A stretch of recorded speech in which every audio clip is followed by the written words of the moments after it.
الرجيم بسم الله الرحمن الرحيم يا أيها الناس إنا خلقناكم من ذكر وأنثى وجعلناكم شعوبا وقبائل لتعارفوا إن أكرمكم عند الله أتقاكم سبحان ربك رب العزة عما يصفون وسلام على المرسلين والحمد لله رب العالمين اللهم صل على سيدنا محمد وعلى آل سيدنا محمد وبارك وسلم اللهم صل على سيدنا محمد وعلى آل سيدنا محمد وبارك وسلم اللهم صل على سيدنا محمد وعلى آل سيدنا محمد وبارك وسلم آسمان کی زینت ستاروں سے ہے اور زمین کی زینت اللہ رب العزت کے پرہیزگار بندوں سے ہے۔ مقصد زندگی اللہ رب العزت کی بندگی ہے، مقصد حیات اللہ رب العزت کی یاد ہے۔ جیسا کہ دنیا والوں کو رات کے وقت میں جب ان کی نگاہیں آسمان کی طرف جاتی ہیں تو وہ آسمان کے اندر چمکتے ہوئے ستاروں کی وجہ سے وہ آسمان بہت پیارا اور حسین اور اس کے حسن میں اضافہ ہو جاتا ہے، اور وہ ستارے چمکتے ہوئے جیسے زمین والوں کو نظر آتے ہیں، بالکل اسی طرح آسمان کی مخلوق فرشتوں کو زمین کے اوپر بھی کچھ چمکتے ہوئے ستاروں کے مانند ان کو نظر آتے ہیں۔ وہ انسان ہوتے ہیں اور انسانوں میں بھی وہ انسان ہوتے ہیں جو اپنے زندگی کے اندر تقوی کو اختیار کیے ہوئے ہوتے ہیں۔ اللہ تبارک و تعالیٰ یہ بات ارشاد فرماتے ہیں کہ اللہ رب العزت کے نزدیک سب سے زیادہ عزت والا اور اللہ کے یہاں سب سے زیادہ معزز انسان وہ ہے۔ اللہ تعالیٰ ارشاد فرماتے ہیں یا ایھا الناس، اے انسانوں، انا خلقناکم من ذکر و انثی، ہم نے تمہیں ایک نر اور مادہ سے پیدا کیا، یعنی ایک ماں اور ایک باپ سے پیدا کیا۔ وَجَعَلْنَاكُمْ شُعُوبًا وَقَبَائِلَ لِتَعَارَفُوا، پھر تمہارے درمیان میں قبیلے اور خاندان اس لیے بنائے کہ آپس میں ایک دوسرے کی پہچان ہو۔ إِنَّ أَكْرَمَكُمْ عِندَ اللَّهِ أَتْقَاكُمْ، بے شک تمہیں اللہ کے نزدیک زیادہ عزت والا وہ ہے جو زیادہ متقی ہے۔ لہذا نہ گورے کو کالے پر فضیلت حاصل ہے، نہ کالے کو گورے پر فضیلت حاصل ہے، نہ امیر کو غریب پر اور غریب کو امیر پر۔ انسان میں آپس میں ایک دوسرے کو کسی چیز کے اوپر فضیلت حاصل نہیں ہے۔ اللہ کی نظر میں فضیلت والا انسان، اللہ کی نظر میں عزت والا انسان، اللہ کے نزدیک میں بڑے مقام و مرتبہ والا انسان وہی ہے جس کے زندگی کے اندر جتنا تقوی ہوگا۔ اللہ نے ان اکرمکم عند اللہ اتقاکم کہہ دیا، بے شک تم میں اللہ کے نزدیک زیادہ عزت والا وہ ہے جو زیادہ متقی ہے۔ اللہ تبارک و تعالیٰ کا قرب بندوں کے ساتھ اس کے تقوی کے مطابق ہوتا ہے۔ جس بندے کے اندر جتنا تقوی ہوگا اللہ تبارک و تعالیٰ کا اس بندے کو اتنا قرب نصیب ہوگا، وہ اللہ کے اتنا قریب ہوگا۔ اللہ رب العزت کے یہاں معافنے کا ایک پیمانہ ہے۔ جیسا کہ ہم گندم کو ایک پیمانے سے ناپتے ہیں، شکر کو ایک پیمانے سے ناپتے ہیں، اس کا ایک ناپنے کا آلہ ہے۔ اللہ سبحانہ و تعالیٰ کے یہاں بھی انسانوں کو ناپنے کا ایک آلہ ہے، اس آلے کا نام ہے تقوی۔ بندے کے اندر جتنا تقوی ہوگا اللہ تبارک و تعالیٰ اس کو اتنا قریب اور اس کو اپنا مقرب بنا لیتے ہیں۔ اسی لیے اللہ پاک نے قرآن مجید میں یہ بات ارشاد فرمائی ان اولیاءہ الا المتقون، اس کے ولی وہی ہوتے ہیں جو متقی ہوتے ہیں۔ ولی کہتے ہیں دوست کو، اللہ کا دوست وہی بندے ہوتے ہیں اور وہی بندہ ہوتا ہے جس کے اندر جتنا تقوی ہوگا تقوی کے اعتبار سے ہی وہ اللہ کا دوست ہوگا۔ اللہ نے اپنے دوستوں کے متعلق یہ بات ذکر فرمائی، فرماتے ہیں الا ان اولیاء اللہ لا خوف علیہم ولا هم يحزنون، جان لو جو اللہ کے ولی ہوتے ہیں ان پر کوئی خوف نہیں ہوگا اور کوئی ان کے اوپر حزن نہیں ہوگا۔ خوف کہتے ہیں باہر کے ڈر کو اور حزن کہتے ہیں اندر کے غم کو۔ اللہ اپنے دوستوں کو، یعنی جو بندے تقوی اختیار کرتے ہیں، جو اللہ کے دوست ہوتے ہیں، اور اللہ کے دوستوں کو اللہ رب العزت نہ تو باہر کا کوئی خوف دیتے ہیں نہ اندر کا کوئی غم اس کو دیتے ہیں۔ اللہ تبارک و تعالیٰ زندگی کے اندر اطمینان عطا فرماتے ہیں، غم اور خوف سے ان کی زندگی خالی ہوتی ہے۔ اور یہ شان اولیاء اللہ کی ہے۔ اچھا ولی کون ہوتے ہیں؟ اللہ اس آیت مبارکہ میں آگے ذکر فرما رہے ہیں، الذین آمنوا وکانوا یتقون، جو وہ لوگ جو ایمان لائے اور تقوی کو اختیار کیے، یعنی ایمان لے آنے کے ساتھ ساتھ تقوی کو اختیار کرنے والے اللہ کے ولی ہیں، اللہ کے دوست نے فرمایا۔ اور اللہ آگے فرماتے ہیں لَهُمُ الْبُشْرَىٰ فِي الْحَيَاةِ الدُّنْيَا وَفِي الْآخِرَةِ، کہ نبی جی آپ ان مومنین کو، یعنی میرے اولیاء کو، میرے دوستوں کو جو ایمان لائے ہیں اور تقوی کو اختیار کیے ہیں، ان سے کہہ دیجئے، ان کو یہ بشارتیں سنا دیجئے کہ دنیا کی زندگی میں بھی اور آخرت کی زندگی کے اندر اللہ رب العزت انہیں بشارتیں عطا فرماتا ہے، ان کے لیے خوشخبریاں دیتا ہے۔ اور اللہ پاک آگے فرما رہے ہیں لا تبدیل لکلمات اللہ، اللہ رب العزت جو فیصلہ کر لیتے ہیں نا، اللہ اس فیصلے کو کبھی تبدیل نہیں کرتے۔ یہ اللہ کی سنت ہے، سمجھ جائیے کہ جو بندہ ایمان لے آتا ہے اور تقوی کو اختیار کرتا ہے تو اللہ اس کو خوف اور حزن سے اللہ اس کو پاک کرتے ہیں، اس کے دل کو اطمینان عطا فرماتے ہیں۔ اور یہ اولیاء کون ہوں گے؟ اللہ فرما رہے ہیں کہ جو ایمان لائے اور تقوی کو اختیار کرے، ان کو دنیا کے اندر بھی اللہ تعالیٰ خوشخبریاں عطا فرمائیں گے اور آخرت کے اندر بھی خوشخبریاں اور بشارتیں اللہ رب العزت دیتے ہیں۔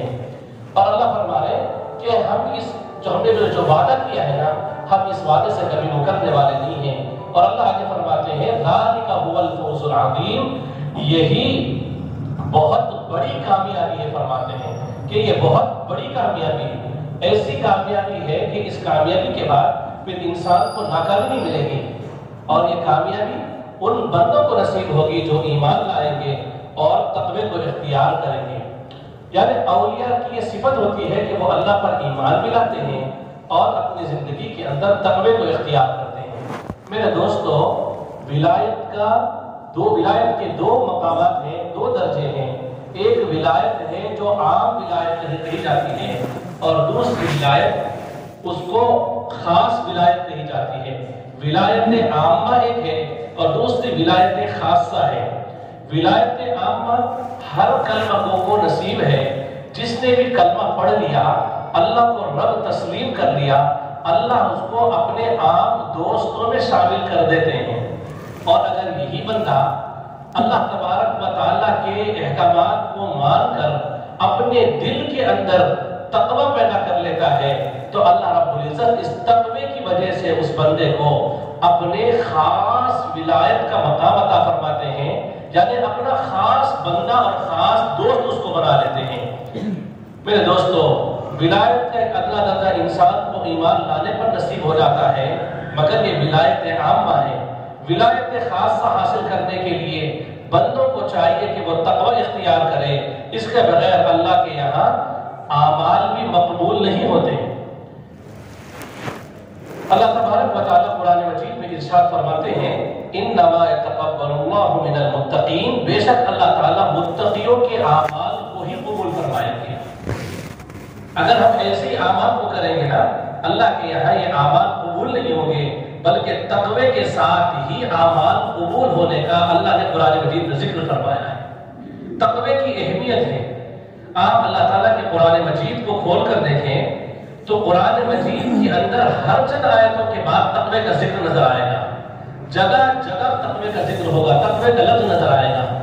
ایسا لگتا ہے اللہ نے قرآن مجید کو، اپنے کلام حمید کو، فرقان حمید کو اللہ رب العزت نے تقوی کے لفظ سے سجا دیا ہے۔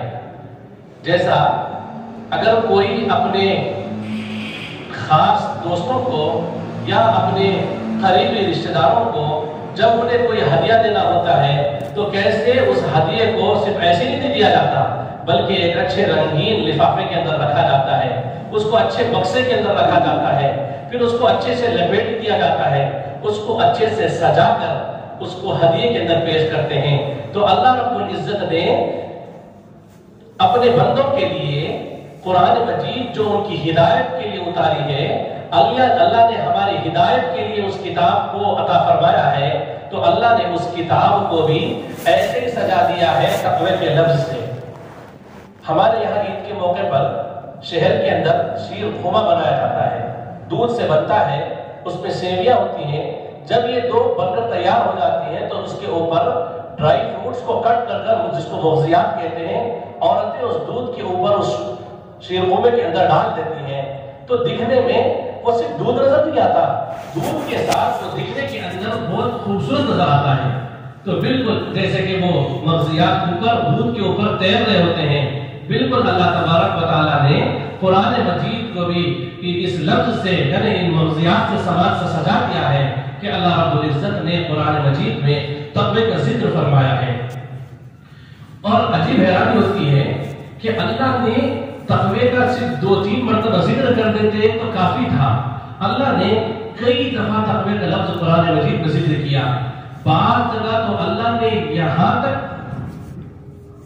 ذکر کر دیا کہ ایک آیت میں 2 مرتبہ اللہ نے تقوی کا ذکر کیا۔ اب غور کیجئے، یا ایھا الناس اتقوا ربکم، اس آیت کے شروع میں اللہ نے تقوی کا لفظ استعمال فرمایا اور یہ امر کا صیغہ ہے، اور اللہ رب العزت آگے بھی دیکھیے آیت کے اندر، یا ایھا الناس اتقوا ربکم الذی خلقکم من نفس واحدۃ وخلق منها زوجها وبث منهما رجالا كثيرا ونساء واتقوا اللہ۔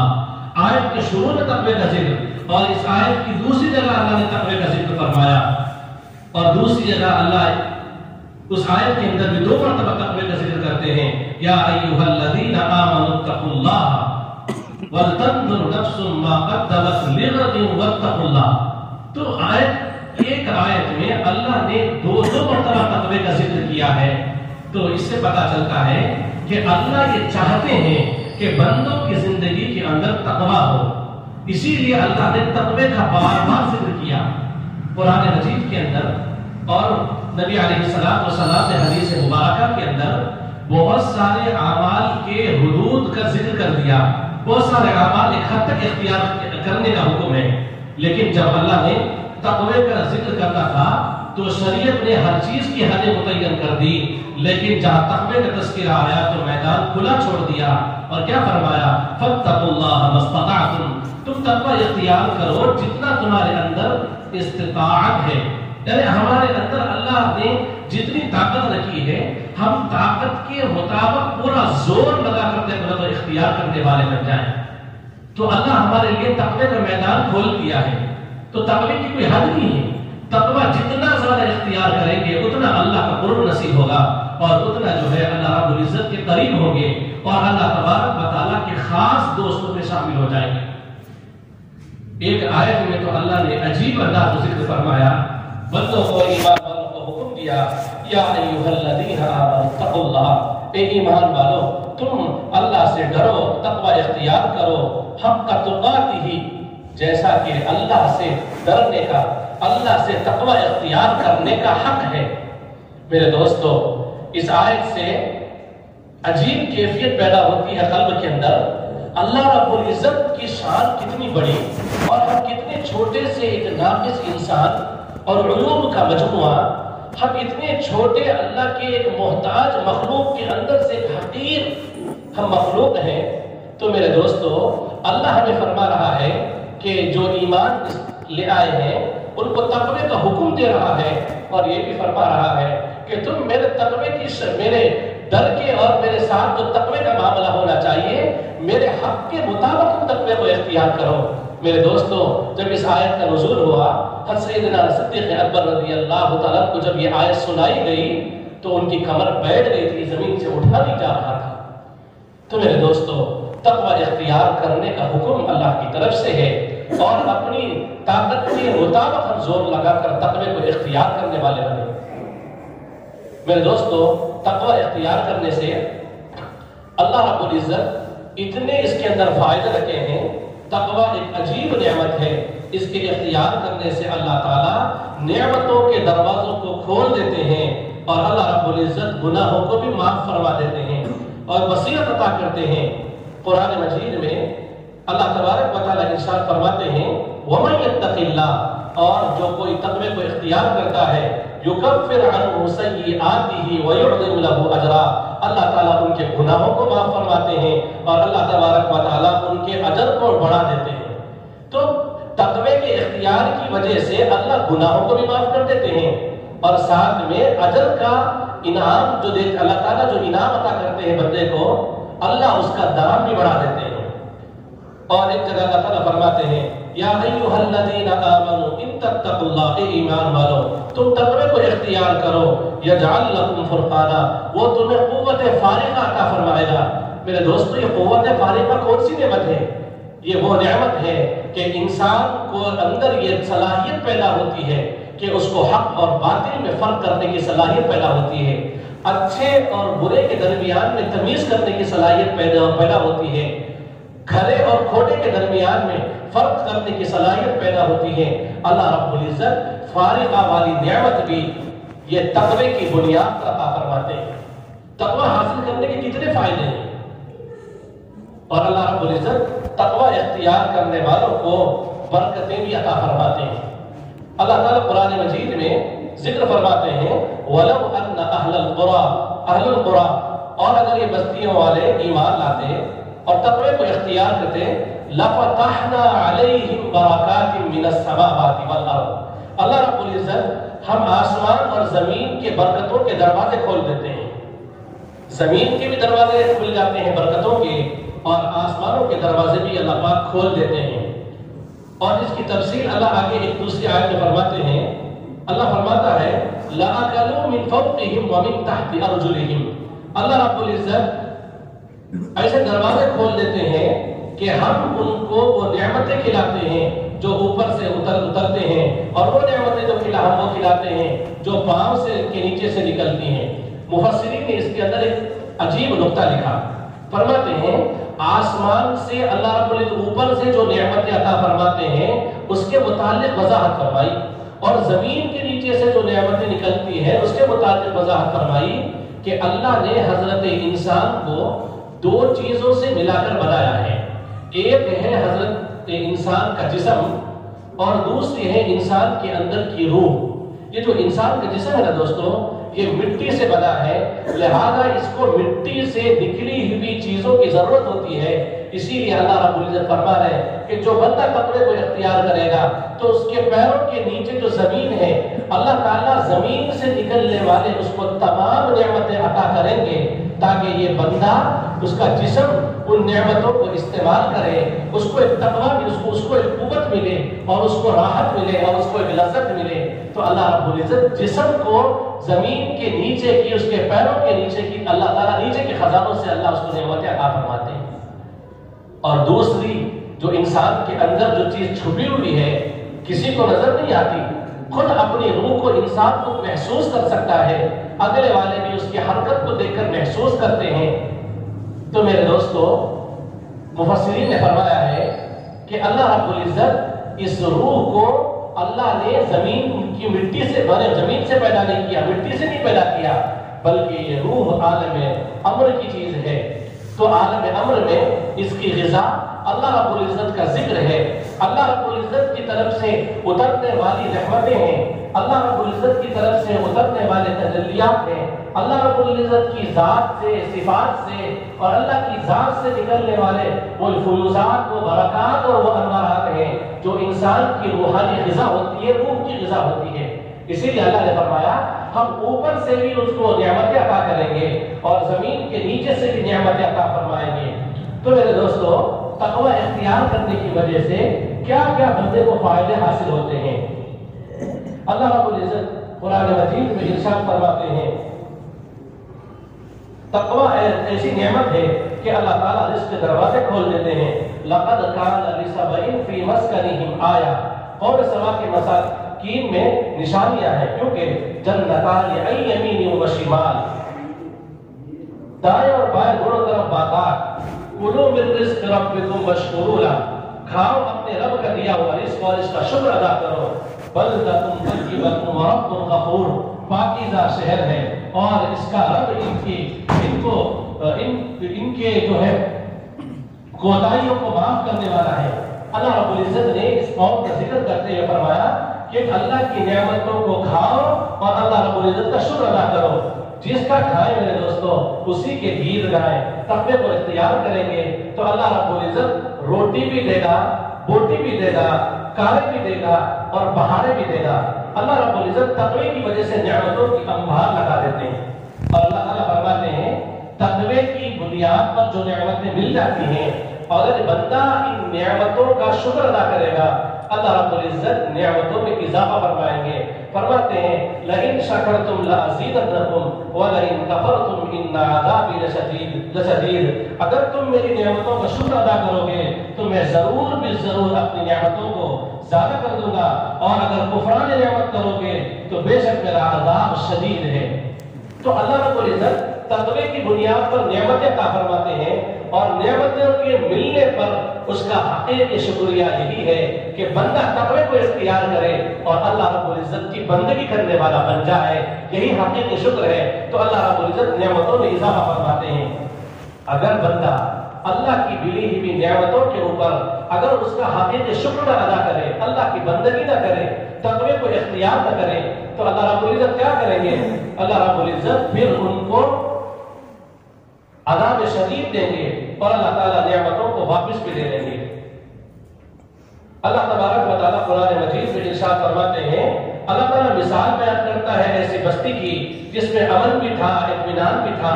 دولت کیوں کہیں؟ امن کہتے ہیں کہ باہر کے دشمن کا ڈر کوئی نہ ہو، اطمینان کہتے ہیں اندر کا کوئی غم نہ ہو. تو فرمایا امن بھی تھا، اطمینان بھی تھا. وَضَرَبَ اللَّهُ مَثَلًا قَرْيَةً كَانَتْ آمِنَةً مُطْمَئِنَّةً، اللہ نے اس کے اندر اس بستی کے اندر امن بھی رکھا تھا، اطمینان بھی رکھا تھا. اور اللہ کے فرماتے ہیں چاروں طرف ان کے اوپر رزق کی برکات ہوتی تھی. پھر کیا ہوا؟ فَكَفَرَتْ بِأَنْعُمِ اللَّهِ، انہوں نے اللہ تعالیٰ کی نعمتوں کی ناشکری کی. فَأَذَاقَهَا اللَّهُ لِبَاسَ الْجُوعِ وَالْخَوْفِ بِمَا كَانُوا يَصْنَعُونَ، اللہ تعالیٰ نے ان کو بھوک اور خوف کا لباس پہنا دیا تاکہ عمل ہو، کیونکہ یہ ایسے عمل کرتے تھے یعنی اللہ کی ناشکری کرتے تھے، تقوی کو اختیار نہیں کرتے تھے، اللہ رب العزت کو ناراض کرتے تھے. تو اللہ رب العزت نے ان کے اوپر خوف کا اور بھوک کا اللہ نے ان کے اوپر لباس پہنا دیا. میرے دوستو آج پوری دنیا اسی مسئلے کے اندر پریشان ہے. پیٹ کا مسئلہ ہے یا پھر اپنی جان کا مسئلہ ہے. اللہ رب العزت جان کا اور پیٹ کا مسئلہ اللہ نے تقوی کے اندر رکھا ہے. اللہ تعالیٰ فرماتے ہیں وَمَن يَتَّقِ اللَّهَ يَجْعَلْ لَهُ مَخْرَجًا، اللہ تعالیٰ اس کے لیے سبیل پیدا کر دیتے ہیں. يَرْزُقْهُ مِنْ حَيْثُ لَا يَحْتَسِبُ، ایسی طرف سے اللہ تعالیٰ اس کو رزق عطا فرماتے ہیں کہ اس بندے کا گمان بھی نہیں ہوتا. یقیناً اللہ رب العزت تقوی کی بنیاد پر نعمتوں کی انبار کر دیتے ہیں اور تقوی کے اندر اللہ نے فائدے رکھے ہیں. میرے دوستو ہمیں برکت پتا نہیں ہے. ہم برکت اسے سمجھتے ہیں کہ بہتات کا نام ہم برکت سمجھتے ہیں، انبار کا جمع ہو جانا برکت سمجھتے ہیں. میرے دوستو برکت وہ نہیں ہے. اس واقعے سے ہمیں بات اچھا سمجھ میں آئے گی کہ برکت کسے کہتے ہیں. حضرت تھانوی رحمۃ اللہ علیہ نے کتاب کے اندر ایک واقعہ لکھا. فرماتے ہیں کہ ایک نوجوان لڑکا تھا، نیک اور صالح تھا. وہ اپنے ماں باپ کا فرمانبردار تھا، ماں باپ کی خوب خدمت کرتا تھا. تو ماں باپ کی خدمت میں لگا رہا. وقت آنے پر والدین فوت ہو گئے، دنیا سے چلے گئے. تو والدین کی خدمت کرتا رہا اور جب بھائیوں سے درخواست کی کہ بھائیوں آپ لوگ والدین کی جتنی پراپرٹی ہے تم لے لو لیکن والدین کو میرے حوالے کر دو، میں والدین کی خدمت کروں گا. تو اس کے ذمن میں والدین کی خدمت آ گئی اور وہ خوشی خوشی لے لیا اور پوری جائیداد اپنے بھائیوں میں تقسیم کر دی اور بھائیوں نے اس کو لے لی. والدین کی خدمت کرتا رہا اور والدین اللہ کو پیارے ہو گئے. تو پھر ہوتا ایسا ہے والدین کے انتقال کے بعد اس نوجوان کو ایک خواب آتا ہے. وہ خواب میں دیکھتا ہے کہ کسی جگہ پر ایک پتھر کے نیچے 100 دینار رکھے ہوئے ہیں یا کچھ دینار رکھے ہوئے ہیں. تو اس نوجوان کو کہا جاتا ہے کہ اس پتھر کے نیچے دینار ہے، آپ لے لیں. تو وہ نوجوان یہ سوال کرتا ہے خواب کے اندر کیا اس کے اندر اندر برکت ہے؟ تو وہ کہتے ہیں کہ بھائی اس میں برکت نہیں ہے۔ اب عثمان اٹھتا ہے تو اپنے بیوی کے سامنے ذکر کرتا ہے۔ بیویوں کا تو ہمیں پتا ہے کہ ان کے سامنے اگر مال کا ذکر ہو جائے تو وہ تو نہیں چھوڑیں گے۔ تو وہ نوجوان کہنے لگا، جب بیوی کو خواب سنایا، بیوی نے کہا جا کر کو دیکھو تو اس کے اندر ہے تو لے لینا۔ وہ کہنے لگے کہ مجھے کہا گیا کہ اس کے اندر برکت نہیں ہے، لہٰذا میں اس طرف نہیں جاؤں گا۔ پھر اس نے دوسرے دن خواب دیکھا کہ اس کے نیچے 10 دینار ہے۔ پھر اس نے پوچھا کہ کیا اس کے اندر برکت ہے؟ تو اس نے کہا گیا کہ اس کے اندر برکت نہیں ہے۔ دوسرے دن اس نے خواب بیوی کو سنایا۔ جب بیوی کو یہ خواب سنایا تو بیوی تو کیا کرے گی؟ 100 سے 10 ہو جائے تو وہ تو تالا تو دے گی۔ اب اپنے شوہر کو تانے میں کہا، میں نے آپ کو پہلے کہا تھا آپ چلے جاتے تو آپ کو 100 مل جاتے، اب 100 کے بجائے 10 ہو گئے ہیں۔ اب وہ نوجوان کہنے لگا، اب میں اس وقت بھی نہیں جاؤں گا کیونکہ اس کے اندر برکت نہیں ہے۔ تیسرے دن وہ نوجوان خواب دیکھتا ہے کہ ایک پتھر کے نیچے 1 دینار رکھا ہوا ہے اور وہ پوچھتا ہے کہ کیا اس کے اندر برکت ہے؟ تو اس سے کہا جاتا ہے کہ بھائی اس کے اندر برکت ہے۔ اب وہ اپنی بیوی کو صبح میں خواب سناتا ہے اور کہتا ہے کہ اس کے اندر برکت ہے کہا گیا، لہذا میں اس برکت والی چیز کو لے کے لیے اس جگہ پر جا رہا ہوں۔ وہ نوجوان گیا اور کیا کیا کہ اس پتھر کو اٹھایا، اس جگہ پر پہنچا تو اٹھانے پر اس کو 1 دینار ملا۔ وہ 1 دینار کو لے لیا اور لے کر اپنے گھر کی طرف چل پڑا تو اس کو راستے میں خیال آیا کئی دن سے گھر کے اندر فاقے ہیں اور اچھی چیز کھانے کو نہیں ملی، لہذا چلو آج مچھلی کھاتے ہیں، مچھلی کھاتے ہیں۔ تو وہ بازار گیا، وہ 1 دینار سے 2 مچھلیاں خریدی اور ان 2 مچھلیوں کو لے کر گھر آیا اور آ کر بیوی کو کہا کہ ان مچھلیوں کو صاف کر دو اور اس کو پکا دو، اللہ نے اس کے اندر برکت رکھی ہے، آج ہمیں برکت مل جائے گی۔ تو جیسے ہی اس عورت نے، گھر کی عورت نے ان مچھلیوں کو صاف کیا اور اس کو جب کاٹا تو اس کے دونوں کے اندر سے اس کو 2 ہیرے مل گئے۔ اب وہ اتنے قیمتی ہیرے تھے کہ وہ ہیرے والوں کے پاس گئے دکان پر اور اس نے ہیرے کو بتایا تو وہ عاجزی کے ساتھ کہنے لگے کہ ہم عاجز ہیں ان ہیروں کو خریدنے سے، آپ ان ہیروں کو لے کر بادشاہ کے پاس چلے جائیے، کاش شاید کہ بادشاہ اس کی قیمت لگا دے۔ جب وہ نوجوان ان ہیروں کو لے کر بادشاہ کے پاس گیا، بادشاہ نے وہاں پر عید کیا اور اپنے عاجزی کا اظہار کیا کہ میری ساری حقوق جتنی میرے پاس دولت ہے، یہ پوری دولت بھی ان ہیروں کی قیمت ادا نہیں کر سکتی، لیکن میں تمہیں اتنا دے سکتا ہوں کہ تمہاری پوری زندگی سکون کے ساتھ عافیت کے ساتھ گزر سکتی ہے۔ تو میرے دوستو، برکت کسے کہا جاتا ہے؟ حدان میں رحمت اللہ علیہ نے یہ واقعے سے فرمایا، برکت اسے کہتے ہیں، زیادہ کا نام برکت نہیں، تھوڑے کا نام برکت ہے۔ تو یہ نوجوان لڑکا ماں باپ کا فرمانبردار تھا، اس کے زندگی میں تقویٰ تھا، اللہ کے حکم کو اس نے مانا اور تقوی کے اوپر چلا تو اللہ نے اس کو ایسی برکت عطا فرمائی۔ میرے دوستو، اگر ہم بھی چاہتے ہیں کہ ہمیں برکت نصیب ہو تو ہمیں چاہیے کہ ہم تقوی کو اختیار کرنے والے بنیں۔ اللہ رب العزت تقوی کی بنیاد پر رزق دیتے ہیں۔ آپ دیکھ لیجئے اللہ والے کو کہاں سے ملتا ہے، یہ اللہ والے کہاں سے کھاتے ہیں؟ میرے دوستو، یہ اللہ والے اور انبیاء علیہ السلام جہاں سے کھاتے تھے، یہ اولیاء بھی وہیں سے کھاتے ہیں۔ یعنی کسی کہنے والے نے کہا، استعارہ کے طور پر عرض کرتا ہے اس بات کو کہ اللہ والوں کا ہاتھ ہمیشہ اللہ کے جیب کے اندر ہوتا ہے، کیونکہ ان کی زندگی میں تقویٰ ہوتا ہے تو وہ جب چاہتے ہیں اللہ تعالیٰ کے جیب میں سے چیزوں کو نکال دیتے ہیں۔ تو اللہ رب العزت تقوی کی وجہ سے وَمَن يَتَّقِ اللَّهَ يَجْعَلْ لَهُ مَخْرَجًا وَيَرْزُقْهُ مِنْ حَيْثُ لَا يَحْتَسِبُ۔ اللہ تعالیٰ ایسی طرف سے رزق عطا فرماتے ہیں کہ اس بندے کو گمان بھی نہیں ہوگا کہ اللہ وہاں سے رزق عطا فرماتے ہیں۔ رزق کے اندر اگر ہم اس بات کو دل کے کانوں سے سنیں دوستو، رزق ہم صرف کھانے کو نہ سمجھے، رزق کے اندر عزت بھی شامل ہے، کھانا پینا بھی شامل ہے، بیوی بچے بھی شامل ہے، اور دنیا کا سکھ اور دکھ بھی اس کے اندر شامل ہے۔ دنیا کی اور ہماری جتنی ضرورت کی چیزیں ہیں، تمام چیزیں رزق کے اندر داخل ہیں۔ اللہ رب العزت تقوی اختیار کرنے کی وجہ سے اللہ تعالیٰ غیبی خزانے سے اور ایسی جگہ سے رزق عطا فرماتے ہیں کہ انسان گمان بھی نہیں کر سکتا ہے۔ اللہ ایسی جگہ سے رزق عطا فرماتے ہیں۔ ہمارے حضرت فرماتے ہیں کہ ہم نے اپنی زندگی کے اندر بڑے بڑے انجینئروں کو دیکھا اور ڈبل پی ایچ ڈی کیے ہوئے ایسے انسانوں کو دیکھا کہ ان کو مرتے وقت بھوکا مرنا پڑا، لیکن ہم نے آج تک اپنی زندگی کے کے اندر کسی حافظ قرآن یا عالم قرآن اور عالم دین کو اللہ رب العزت نے کبھی بھوکا نہیں مارا. کیوں؟ کیونکہ انہوں نے تقوی والی کتاب کے ساتھ اپنی زندگی کو جوڑے رکھا, تو اللہ رب العزت ان کو